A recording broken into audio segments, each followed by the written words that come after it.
తెలుగు చలనచిత్ర పరిశ్రమలో రవిబాబు ఒక విలక్షణమైన దర్శకుడు, నటుడు మరియు నిర్మాత.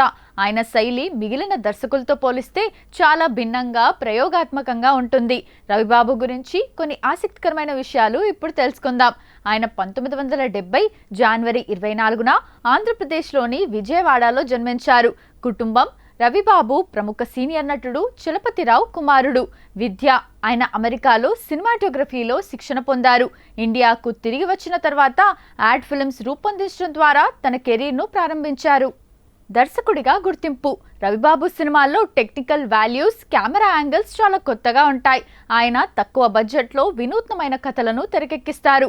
అల్లరి ఈ సినిమాతో దర్శకుడిగా పరిచయమయ్యారు.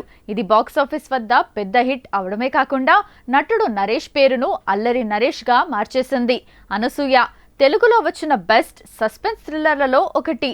అవును, హారర్ జానర్లో ఒక కొత్త ఒరవడిని సృష్టించిన సినిమా. నచ్చావులే యువతను ఆకట్టుకున్న వైవిధ్యమైన ప్రేమ కథ.